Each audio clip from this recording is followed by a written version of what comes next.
যোৱা বছৰলৈকে Bodofa UN BrahMos super 50 প্ৰগ্ৰেমৰ আণ্ডাৰত আমি 4টা কেটেগৰীত আমি বিনামূলীয়া আমি প্ৰশিক্ষণ দি আছিলোঁ ইঞ্জিনিয়াৰিং মেডিকেল UPSC আৰু APSCৰ কাৰণে এই বছৰৰ পৰা আমি এই আমাৰ ফ্লেগশ্বিপ প্ৰগ্ৰামটোৰ নাম আমি ছুপাৰ 50+ কৰিলোঁ আৰু ছুপাৰ 50+ আমি কি কাৰণে কৰিলোঁ ইতিমধ্যে আমাৰ সন্মানীয় EM মহোদয় আপোনালোকক অৱগত কৰালে তো আমি ইতিমধ্যে আমাৰ মেডিকেলৰ ছুপাৰ 50 মেডিকেল ছুপাৰ 50+ যেটো আমি নতুনকৈ নামকৰণ কৰিলোঁ তাৰে আমি ৰিজাল্ট অলৰেডি ডিক্লেয়াৰ কৰিলোঁ আমাৰ টোটেল কেণ্ডিডেট ৰেজিষ্টাৰ হৈছিলে 807 জন তাৰ ভিতৰত পৰীক্ষাত অৱতীৰ্ণ হৈছিলে 659 জনে আৰু এই পৰীক্ষাটো আমি যোৱা 20 এপ্ৰিলত আমি পাতিছিলোঁ আৰু ৰিজাল্ট আমি 28 এপ্ৰিলত ডিক্লেয়াৰ কৰিলোঁ তাৰ পিছত এটা আমাৰ কাউন্সেলিং সেশন এটা হৈছিলে দুদিনীয়া 6 আৰু 7 তাৰিখে মে মাহৰ আৰু ফাইনেল ৰিজাল্টটো আমি যোৱা 7 তাৰিখে মানে আজি আমি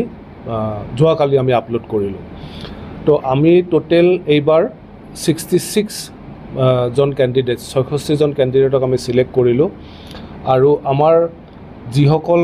কমিউনিটি ৰিপ্ৰেজেণ্টেশ্যন টপ 50ৰ ভিতৰত আহিছিলে সেইখিনিতো অলৰেডি সিলেকশ্যন হৈ আছিলে তাৰ বাহিৰে বাকি যিখিনি কমিউনিটিৰ ৰিপ্ৰেজেণ্টেশ্যন হোৱা নাছিলে আৰু যিখিনি কমিউনিটিৰ পৰা কেণ্ডিডেটে এপিয়াৰ কৰিছিলে আৰু তেওঁৰ যিটো বেছিক মিনিমাম কোৱালিফিকেশ্যন যিটো আছিলে সেইটো ফুলফিল হোৱাৰ পিছত এলিজিবিলিটি ক্ৰাইটেৰিয়াটো ফুলফিল হোৱাৰ পিছত বাকি যিখিনি কেণ্ডিডেট থাকিলে তাৰ পৰা আমি মিনিমাম 2জনকৈ প্ৰতিটো আমাৰ কমিউনিটিৰ পৰা ল'বলৈ আমি চাইছিলোঁ আৰু তেনেধৰণে আমাৰ কমিউনিটি ৰিপ্ৰেজেণ্ট হৈছে আমি যদি চাবলৈ যাওঁ তেতিয়াহ'লে আমাৰ BTCৰ বসবাস কৰা আমাৰ অসমীয়া বেংগলী হিন্দী বড়ো আৰু আমাৰ যিখিনি আন কমিউনিটি আছে যেনে আদিবাসী কুৰ্মী আদিবাসী গণ্ড হিন্দী ভাষী কলিতা বনিয়া কোচ ৰাজবংশী ওৰাং মদাহী কছাৰী নাথযোগী উৰিয়া সান্থাল চৰণীয়া কছাৰী ৰাভা নেপালী মাইনৰিটি ইত্যাদি গোটেই কমিউনিটিয়ে এই আমাৰ বৰ্তমান আমাৰ যি 66 জন যি কেণ্ডিডেট আমি সিলেক্ট কৰিছোঁ তাতে তেওঁলোকে ৰিপ্ৰেজেণ্টেশ্যন পাইছে কৰবাত 2জন হৈ পাব পাৰে কৰবাত আপোনাৰ এজনেও পাব পাৰে depending on the eligibility criteria আৰু তেওঁলোকৰ পাৰ্টিচিপেশ্যন ইন দা এক্সামিনেশ্যন প্ৰচেছত ইয়াতে আৰু এটা মই সমূহ ৰাইজৰ জ্ঞাতাৰ্থে জনাব বিচাৰিছোঁ যে আমাৰ যেটো আমি এডভাৰটাইজমেন্ট কৰিছিলোঁ এডভাৰটাইজমেন্টত আমি একাডেমিক কোৱালিফিকেশ্যনৰ লগতে আমি এটোও কৈ দিছিলোঁ যে 2024ত যিসকলে পাছ আউট হৈছে আৰু 2025ত যিসকলে অৱতীৰ্ণ হৈছে কিন্তু ৰিজাল্টৰ কাৰণে এতিয়া ৰখি আছে তেনেকুৱা কেণ্ডিডেটকহে আমি সিলেকশ্যন কৰিম বুলি আমি আমাৰ এডভাৰটাইজমেন্টত আমি দিছিলোঁ কিন্তু কিছুমান আমি এনেকুৱা ধৰণৰ আমি জানিব পাৰিছোঁ যে কিছুমান হয়তো 2023 বা 2022টো হয়তো পাছ আউট হৈছিলে কিন্তু তেওঁলোকেও ইয়াতে এই পৰীক্ষাটোত অৱতীৰ্ণ হৈছিল কিন্তু আমি তেনেকুৱা ধৰণৰ কেণ্ডিডেটক আমি সিলেকশ্যনৰ অনা নাই কাৰণ আমাৰ এডভাৰটাইজমেন্টত এটো ক্লিয়াৰলি লিখা আছিল যে 2024 পাছ আউট আৰু 2025 এপিয়াৰিংকহে আমি আমাৰ এই প্ৰগ্ৰামটোৰ ভিতৰত সামিল কৰিম বিভিন্ন কমিউনিটিৰ লগত আলোচনা কৰি বিষয়ে ইতিমধ্যে আমাৰ ৰাইজসকলে অৱগত হৈছে আৰু আটাইখিনি কমিউনিটিৰে এটাই মানে যিখিনি তেওঁলোকৰ মেজৰ ডিমাণ্ড আছিল তাৰ ভিতৰত এটা ডিমাণ্ড আছিল যে ছুপাৰ 50ত তেখেতসকলৰ কমিউনিটি ৰিপ্ৰেজেণ্ট হ'ব লাগে গতিকে আমি যথেষ্ট সুখী যে আজি আমাৰ মাজত এই মই যিকেইটা কমিউনিটিৰ নাম কৈ দিলোঁ আটাইখিনি কমিউনিটিৰে ৰিপ্ৰেজেণ্টেশ্যন আজি হৈছে আৰু আমাৰ সন্মানীয় চিফ ছাৰে যি ধৰণে তেখেতসকলৰ লগত আলোচনা কৰি চিফ ছাৰে এটা বলিষ্ঠ পদক্ষেপ লৈ ছাৰে যি ধৰণে প্ৰতিটো কমিউনিটিৰেই পাৰ্টিচিপেশ্যনটো হ'ব বুলি তেখেতে ডিক্লেয়াৰ কৰিছিলে আজি হেতু আমি এটো ফলপ্ৰসূ হোৱা বুলি আমি দেখিবলৈ পাইছোঁ এতিয়া পৰৱৰ্তী পৰ্যায়ত আমি ঠিক তেনেধৰণে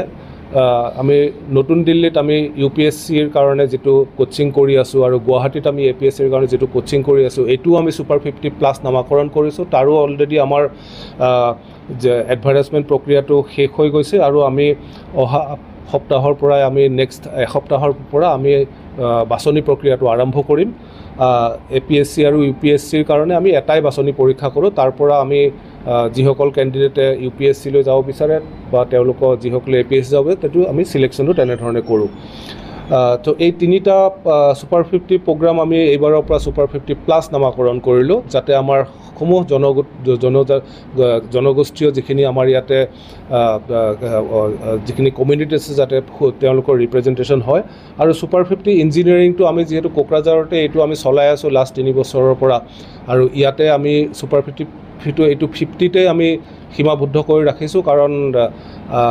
আমি যোৱাবাৰ আমি 50 জন কেণ্ডিডেট আমি পাবলৈ সক্ষম নহ'লোঁ গতিকে আমি ভাবিছোঁ যে এই বছৰ আমি চাই ল'ম যদি অহা বছৰ অলপমান পলিচিটো কিবা চেঞ্জ কৰিব লগা হয় আমি সেইটো হয়তো কৰিব পাৰিম তো আমাৰ যদি আমি এটা ব্ৰেকডাউন আমি দিবলৈ যাওঁ তেতিয়াহ'লে এইবাৰ আমাৰ যিটো মেডিকেলৰ আমি ৰিজাল্ট ডিক্লেয়াৰ কৰিলোঁ যোৱাকালি তাতে কোকৰাঝাৰৰ পৰা 14 জন কেণ্ডিডেট সিলেক্ট হৈছে চিৰাঙৰ পৰা 11 জন বাক্সাৰ পৰা 15 জন তামুলপুৰৰ পৰা 9 জন আৰু ওদালগুৰিৰ পৰা 17 জন তাৰ ভিতৰত ST কেণ্ডিডেট আছে 38 জন SC কেণ্ডিডেট 4 জন OBC 9 জন OBC নন ক্ৰিমিলিয়াৰ 8 জন জেনেৰেল কেণ্ডিডেট 4 জন আৰু জেনেৰেল ইকনমিকেলি উইকাৰ সেকশনৰ পৰা 3 জন মুঠতে টোটেল 66 কেণ্ডিডেট